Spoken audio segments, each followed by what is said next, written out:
नाजरीन, आपने पिछली किस्त में देखा कि सोफिया ने बाला की जान बचाई और उसे कैद भी कर लिया।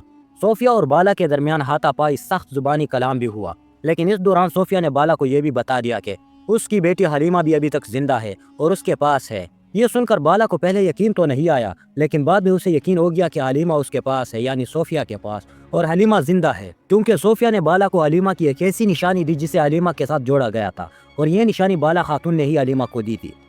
यूं एक तरफ बाला खातून की खुशी की इंतहा ना रही तो दूसरी जानिब वो जंजीरों में जकड़ी हुई थी। लेकिन कहानी में ट्विस्ट उस वक्त आता है जब हलीमा को भी सोफिया पर थोड़ा थोड़ा शक होने लगता है।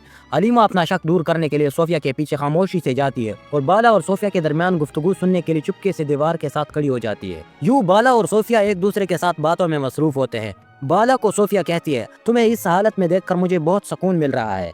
तभी बाला सोफिया से कहती है, तुमने मेरी बेटी हलीमा के साथ क्या किया है। सोफिया उसे सारी कहानी सुना देती है और उसे कहती है कि तुम अब अपनी बेटी से कभी भी नहीं मिल पाओगी, क्योंकि उसे मैंने पाला है और अब वो मेरी बेटी है। तुम्हारी बेटी कब की तुम्हें छोड़ चुकी है। बाला गुस्से में सोफिया को कहती है कि मैं तुम्हें अपने हाथों से मारूंगी, तुम्हें बच्चों पर भी रहम ना आया। हलीमा पीछे से ये सब खामोशी से सुन रही होती है, लेकिन वो ये नहीं जानती कि ये बातें उसी के बारे में हो रही है। वो समझती है कि बाला की बेटी को सोफिया ने बाला से छीन लिया है, लेकिन हकीकत में वो खुद ही है। यूं सोफिया और बाला के दरमियान सारी गुफ्तगू हलीमा भी सुन लेती है। हलीमा वहाँ से चली जाती है। दूसरे दिन हलीमा और सोफिया मुलाकात करते हैं। सोफिया हलीमा से कहती है कि मेरी प्यारी बेटी, तुम अपने इंतकाम के बहुत ज्यादा करीब हो, तुम्हें बस अब आखिरी काम करना है, तुम्हें उस्मान को मेरे पास लाना होगा। हलीमा सोफिया से कहती है, वो कैसे।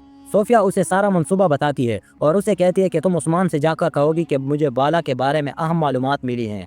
बाला खातून जिंदा है और वो सोफिया की कैद में है। यूं उस्मान बाला को बचाने के लिए मेरे पास आएगा और तब मैं उसे कैद कर लूंगी और बाला और उस्मान दोनों को खत्म कर दूंगी। हलीमा सोफिया की हाँ में हाँ मिलाती है और वो बिल्कुल इसी तरह उस्मान साहब को कहती है, जिसके बाद उस्मान साहब बहुत खुश हो जाते हैं। उस्मान साहब अल्लाह का शुक्र अदा करते हैं और सुकून की सांस लेते हैं कि बाला जिंदा है। इसके बाद उस्मान साहब हलीमा को कहते हैं कि क्या तुम्हें मालूम है कि उसे कहाँ कैद किया गया है। हलीमा हाँ कहती है। यूं उस्मान साहब बाला को बचाने के लिए एक मंसूबा तैयार करते हैं। अलाउद्दीन और ओरहान बाला को बचाने के लिए बेस बदल कर किले में दाखिल हो जाते हैं। यूं ओरहान और अलाउद्दीन मरकजी गेट खोलते हैं और बाकी सिपाही भी उस्मान साहब के साथ किले पर दावा बोल देते हैं। सोफिया ने पहले से ही मंसूबा बनाया होता है कि उस्मान साहब को जाल में गिराना है। सोफिया का मंसूबा तो खाक में मिल जाता है, लेकिन सोफिया पहले से ही हिकमत अमली के तहत बाला को दूसरी जगह मुंतकिल कर दिया होता है। यूं बाला खातून की रिहाई तो मुमकिन ना हो पाई, लेकिन सोफिया का नुकसान बहुत ज्यादा हो जाता है। नाजरीन, आज की वीडियो में फिलहाल तक के लिए इतना ही। वीडियो अच्छी लगे तो इसे लाइक और चैनल को सब्सक्राइब जरूर कीजिएगा, ताकि हमारी आने वाली हर वीडियो सबसे पहले आप तक पहुंचती रहे। नाजरीन करम, आपकी क्या राय है? क्या उस्मान साहब बाला खातून को बचाने में कामयाब हो जाएंगे? अपनी राय हमें कमेंट सेक्शन के जरिए जरूर दें। आपसे मुलाकात होगी अगली वीडियो में। तब तक के लिए हमें दीजिएगा इजाजत और दुआओं में याद रखिएगा। अल्लाह निगहबान।